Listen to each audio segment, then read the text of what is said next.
সবাই ওই ভিডিও করার জন্য ব্যস্ত থাকে। জাতি হিসাবে খুব কিন্তু অসহিষ্ণু হয়ে গেছি এবং আমাদের কোনো ধৈর্য কোনো কিছু নাই। আগে আপনারা মানে এই যে দুই একটা ভাই আছে তো একটু আমার সমান বয়স না, বাট একটু বয়স্ক যারা, তারা আপনি দেখছেন যে সমাজে কোনো কিছু একটা মানে খারাপ কাজ ঘটনা বা ঘটতে থাকলে লোকজন কিন্তু ঝাঁপে পড়তো ওইটা প্রতিহত করার জন্য, যেন ওইটা ঘটনাটা না ঘটে।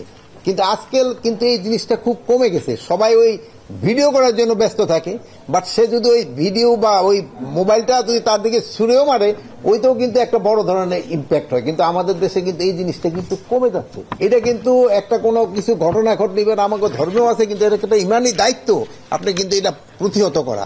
কিন্তু আমাদের ক্ষেত্রে দেখবেন যে জনসমক্ষে একটা ঘটনা ঘটে যাচ্ছে, কিন্তু কেউ এটারে প্রতিহত করতে আসছে না। আর সব জায়গায় তো আইন শৃঙ্খলা বাহিনীর লোক সব জায়গায় তো প্রেজেন্টও থাকে না, এরা হয়তো পরে এসে উপস্থিত হয়। তো আপনারা বলবেন যে তাকে তো আগেও ধরে ফেলানো যায় কেন? কিন্তু আগে তো এত সংখ্যা তো ধরা মানে আমাদের পক্ষে সম্ভব হয় না। এই যে গাজীপুরে যে ঘটনাটা ঘটছে, এটা খুবই একটা দুঃখজনক এক ঘটনা।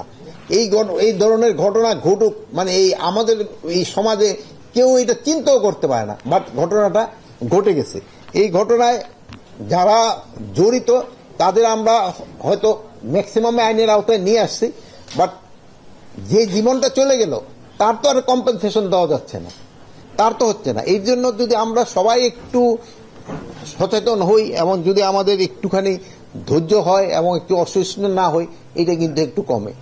তাই এরা যারা এটা অন্যায় করছে, আপনাদের হয়তো গাজীপুরের কমিশনারও এটার ক্ষেত্রে ব্রিফ করছে এবং তাদের আমরা কিন্তু আইনের আওতায় ম্যাক্সিমামই কিন্তু নিয়ে আসা হয়েছে এবং এইগুলিরে যেন শাস্তি ভালোভাবে পায়, এই জন্য যত ধরনের ব্যবস্থা করার আমরা করব। বাট জিনিসটা খুবই দুঃখজনক।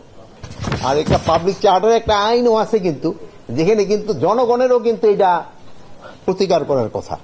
কিন্তু আমাদের এই পাবলিক চার্টার আইনটা কিন্তু আমরা আস্তে আস্তে কিন্তু ভুলে যাচ্ছি।